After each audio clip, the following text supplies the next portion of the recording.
I'm fascinated by the results that Dr. Tony Koufos gets. He has been able to deal with people with stress, with pain, with all kinds of chronic disease and some acute diseases to help them in very natural ways, methods, herbs, and treatments. So today I've asked him to give you an educational seminar on what he does as a naturopath doctor, what he does as a reflexologist, what he does as an iridologist, so that you can understand how he can explain to you what you should come to him for and what he can do for you. So I've asked Dr. Tony Koufos to give us a very long talk on this, so please get ready. Get a pencil and paper if you need to. At the end of the show, we'll tell you how to contact him. Dr. Koufos, thank you for joining us. Thank you for having me, Karen. I thought maybe I might just give you a little brief as to how I kind of got into it, into natural healing. And it started when I was about 6 years old. And if you remember the movie The Christmas Story, that's been on TV since the 80s. That was taken, actually took place, the author Gene Shepard was from Hessville, Indiana, and it was taken in Hessville even though the film was filmed in Ohio somewhere. But what it had taken place there is when I was walking home from grade school, and I was walking, usually on the way home from grade school at 6 years old, you're kind of doing different things and having fun on your way home. And I was walking, this one house along the way had a picket fence. So my friends and I would walk the picket fence, and I fell off this fence and cut my leg. Well, the lady at the house was a nurse, and she came out and looked at me and mentioned that it looks like you're going to have quite a few stitches. And I didn't like the idea of needles and string, so I had her just wrap my leg in a towel, and then I went home and told my father, I says, you know, I was walking home and I walked the fence and I cut my leg open, and I says, I'm not crazy about having stitches. And he knew that he'd probably give me a hard time, but right at that moment he kind of thought, well, maybe we better try something different. And my dad, with a 4th grade education from Europe, took me in the bathroom and had me urinate in a little cup and a little cotton ball and dabbed it in that open wound and took 3 Band-Aids and taped it shut. Well, basically that's all he did. And within a few weeks to a month or so, the wound was healing, and I just have a real fine little scar in that area. And that, at 6 years old, that made me aware of more than one way to solve a problem, and probably a friendlier way to solve a problem. So then, as I moved along, and in high school, I ran high school track, and I tore the tendons in my left hip while I was running low hurdles. And so they took me in the hospital, and I was in there 1 day, 2 days, 3 days. And then finally my father again said, what are you going to do with my son? Because while you guys are deciding what to do, his leg is healing and he's moving around in that bed. So I'd like you to put a cast on him now until you guys decide what to do. So he remembers as a child when he was a little shepherd boy in Greece that if you didn't attend to a sheep with a broken leg, it would grow crooked. So he would either splint it or do something for it right away. So at that time they put a cast that went across my waist, down the leg, and included the knee, and I was in that cast for 8 weeks. After 8 weeks, I came out of that cast, had some stiffness, and within a short period of time I was able to move and run, and played 3 years of high school football right after that, and ran track also, which told me that that solution was just as good as the surgery and the pins that the 4 doctors were considering doing. So there is another reason why I learned that there's other methods and other ways of solving health issues. And then I got into natural health and started studying more, and got into sports. And then when I would normally go to a doctor and I would ask him, you know, I'm having these injuries from competition, he would give me medication, and I couldn't really function, I couldn't compete. So that's when I started learning about health and herbs and natural healing. So that's when it really started coming on strong. And when you started reading books that said that 40% of all surgery produces a blood clot somewhere in the system, why would I want an additional problem? So that became more of an awareness. So I started reading health books and realizing that there are solutions to problems that public opinion kind of felt that there weren't solutions for. So then I got into reflexology. I studied under a chiropractor and naturopath, herbalist, wonderful gentleman that was here back in the 50s and 60s, and he finally moved to Hawaii and then to New Zealand, and he was a Pulitzer nominee in New Zealand. And I studied under the pioneers of natural healing. So along with those studies came body electronics, which is like an acupressure form on the body, health in the human mind, which relates to the emotional aspects of health, and also reflexology and iridology. Iridology in this country has never been really supported greatly, but the rest of the world is fully aware of this particular wonderful science. And it's the science of the iris of the eye to see the neural reflexes to all the organs in the body, organs and systems. And with that, we can find out what's going on in the body, what organs are under stress. And as we study in naturopathy, we find acute, subacute, chronic, and degenerate state of cell health. So we're working with that point of view when we look into the iris of the eye. Now with that, also we were taught reflexology. So in the 80s, I took a course in reflexology, and I ended up taking the course about 4 times before I even bothered to get certified in it. So reflexology was not an offensive modality to any of the medical establishment, so that's what I kind of started to work with first. And along with that, when you study the iris of the eye, at that time, it was rather difficult to get people to understand that you can see that many things in the iris of the eye, because the eye profession in the United States didn't study that aspect of the eye. So I would try to relate that to a person, and so I applied the reflexology aspect with the iridology. So if I would look into the eye and I would see a condition in the lung or the kidney, I would look in the eye and see a lung issue, then I would go to the foot to relate it to the person, to push on the area of the lungs, which would be right about here on the plantar part of the foot, on the bottom part of the foot. So with a double check, it gave me the reading, and it also gave the patient a reading as to what's going on, because in most cases, that particular reflex would be sensitive. Now, there is a fine line on a scale to 1 to 10, 10 being ecstatic health, 5 is pain, and 1 is very catatonic and not doing well at all. So pain can vary going upscale and very downscale. Now, upscale, there would be no pain because the organs are doing very well.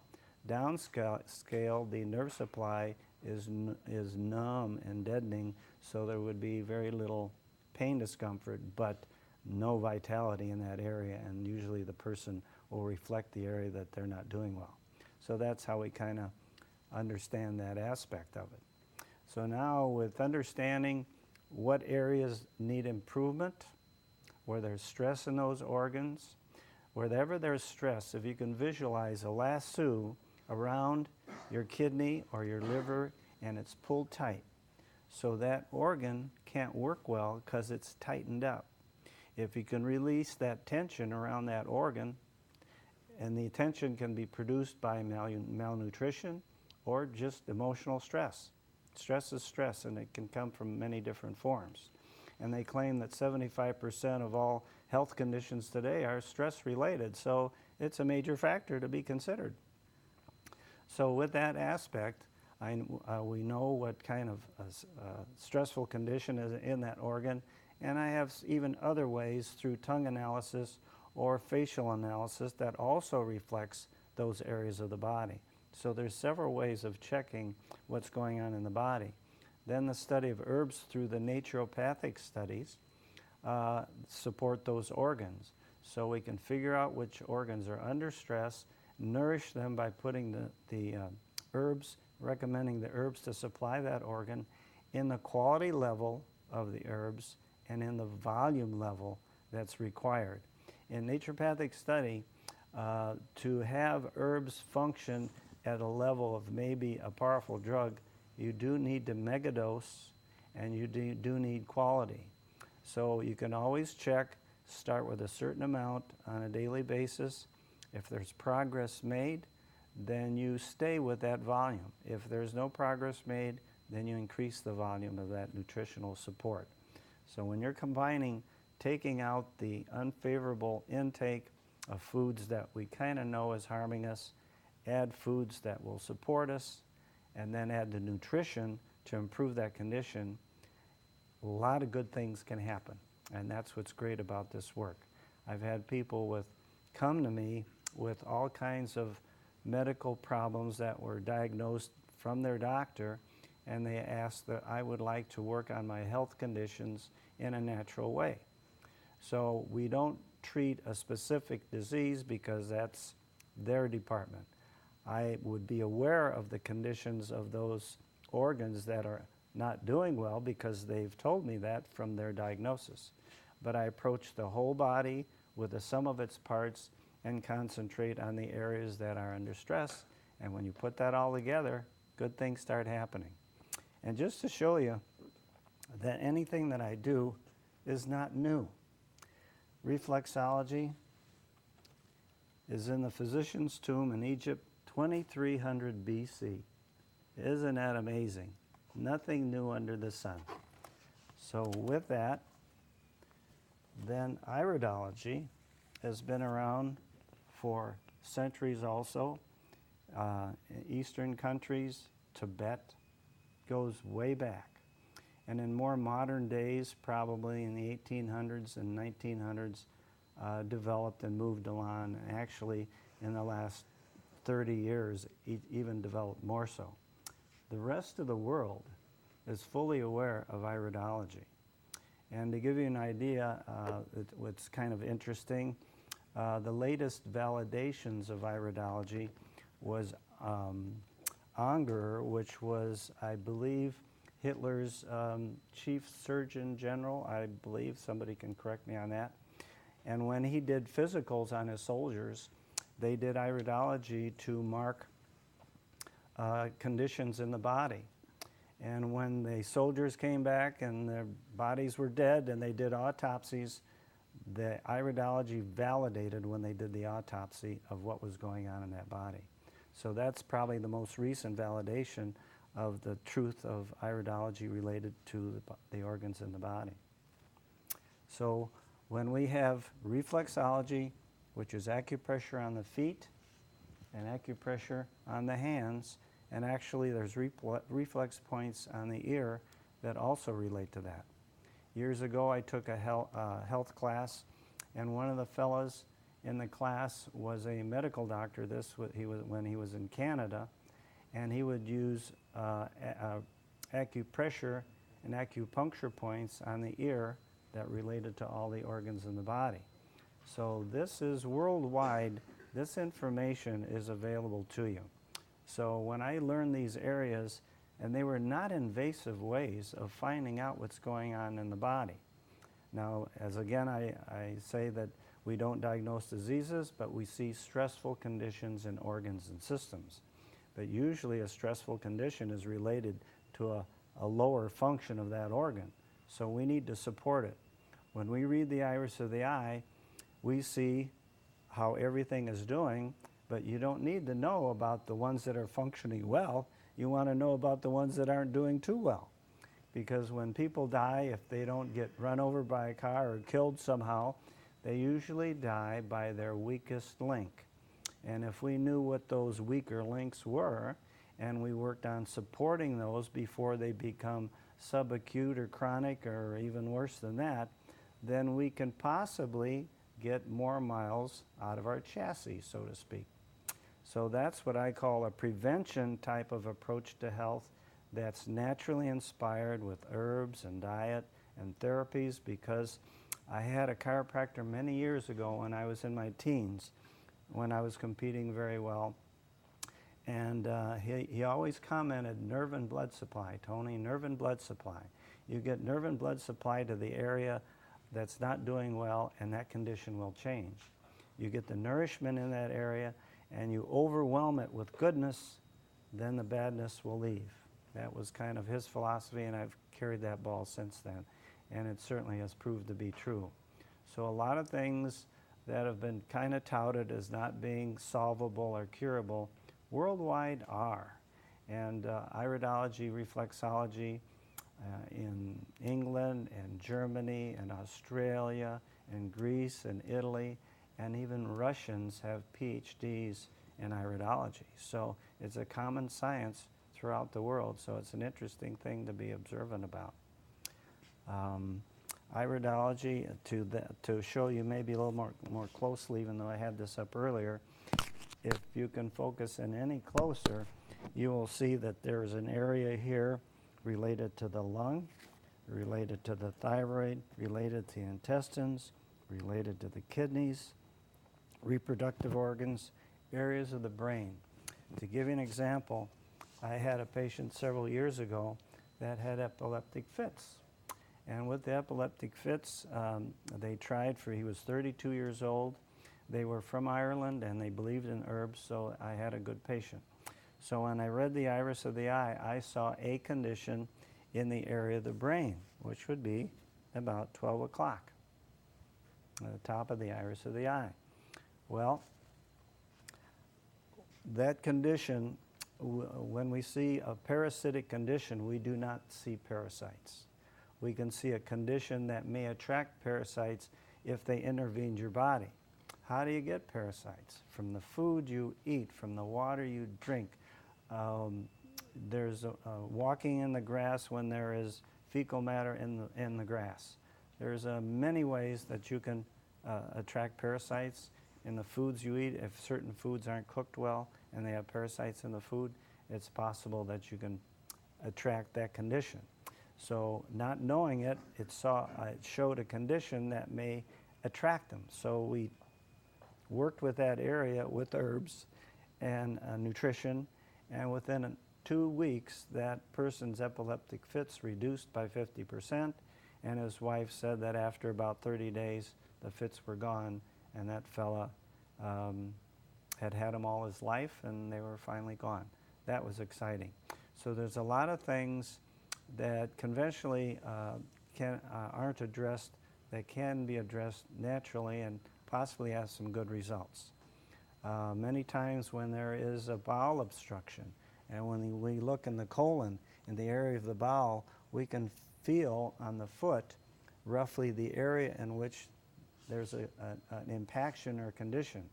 And constipation, for people to know, if you eat 3 meals a day, you need to eliminate 3 meals a day.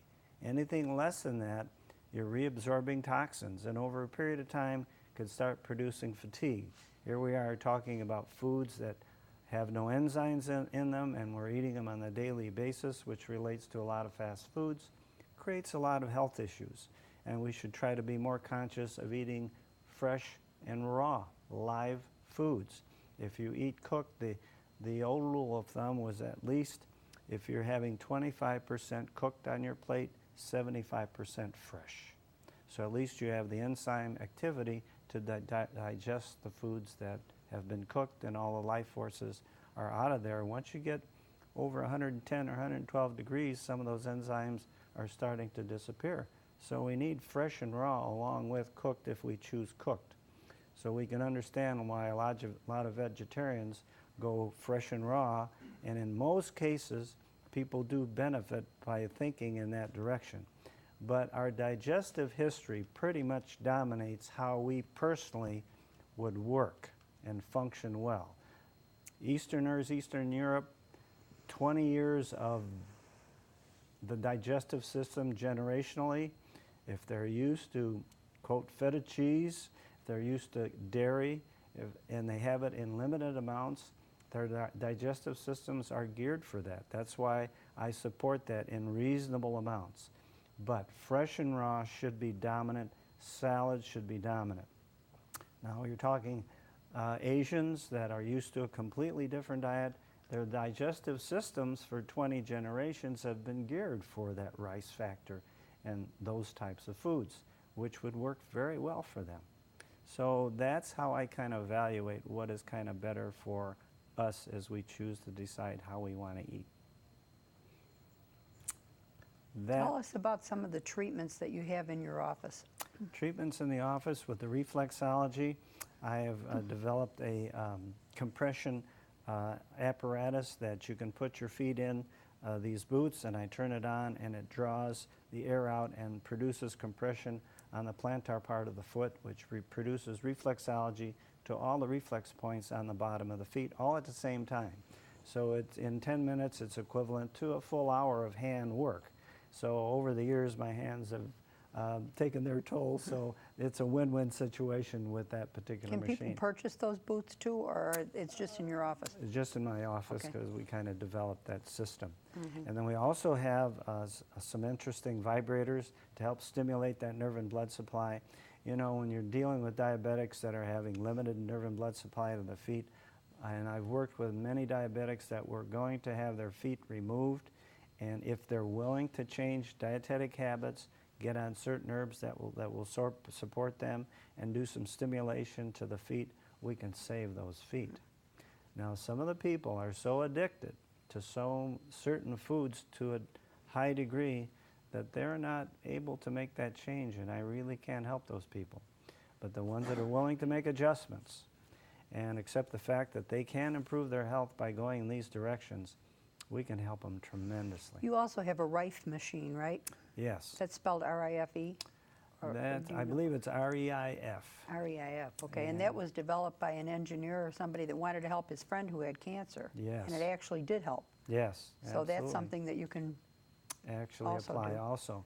And it's a light sound generator. So it has, the technology of it is quite interesting, and I'm not an engineer, so I won't attempt to explain what's taking place with that. But it's a light, and it's also a vibratory sound.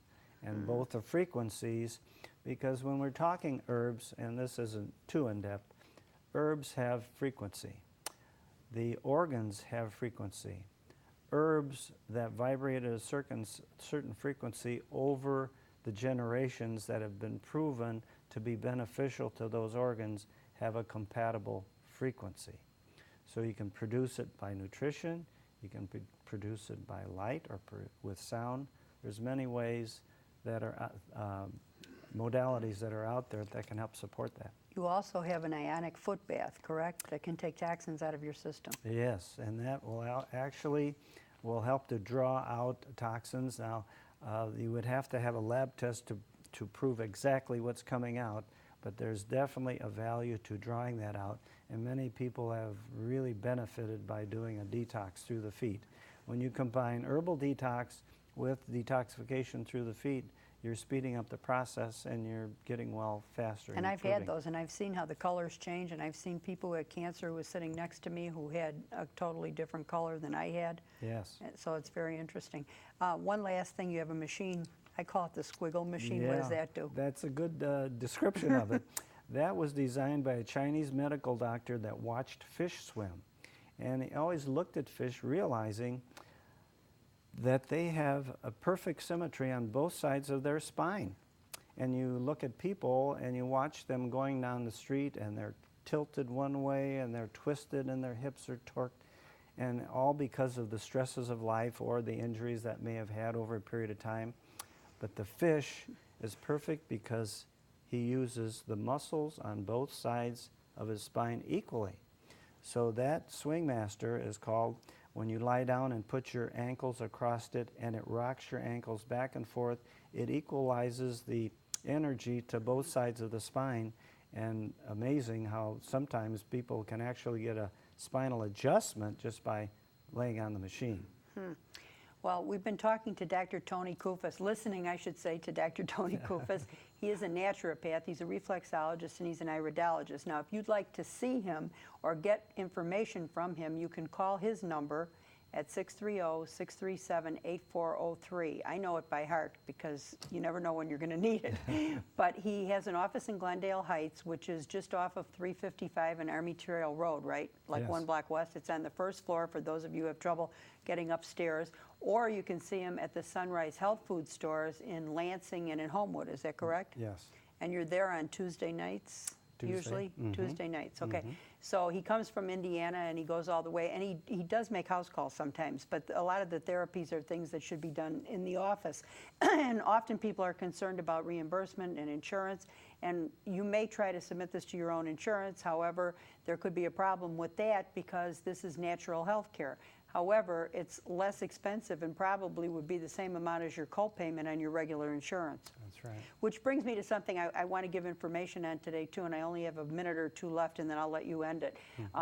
I found out today that if you're on Medicare, you have to call up Medicare, 1-800-MEDICARE, and tell them who you want information given to in case you're ill. And you personally have to make the call, answer questions, tell them the name of the people, their address, their phone number, before they can release any information. Now, people used to assume that their husband or wife or closest relative could always get this information. That's no longer true unless you personally have put it on there by calling that number. If the customer service person doesn't know how to do it, ask for the supervisor, because it's very important that somebody can access your records if you have an accident, you're ill, you're unconscious, or whatever.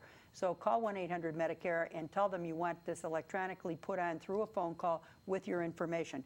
If you want to contact Dr. Koufos and you can't remember his information, you can always email me at asktvnurse@yahoo.com. That's asktvnurse@yahoo.com. It'll scroll down at the end of this program. Dr. Koufos, do you want to finish? We probably have a minute left. Just to remind people, you know, alternative approaches are certainly gotten popular in the last few years, and I would certainly offer them the idea of going to alternative practitioners in the first areas of their discomforts, because the good thing is that usually they will teach you more about what's going on in your body and how to improve your condition rather than treating the symptom of the problem that you're having. So it's kind of a win-win situation. And don't wait until you're old. Even kids can come to you, right? Absolutely. You know, and the other thing is that I see people who want to go through traditional medicine. I come from traditional medicine, but you might want to use this as an adjunct therapy. You know, if something kills you, you're gone a long time. So it's certainly not going to hurt. It's certainly not going to hurt to do that in addition. Again, we've been talking to Dr. Tony Koufos, Koufos.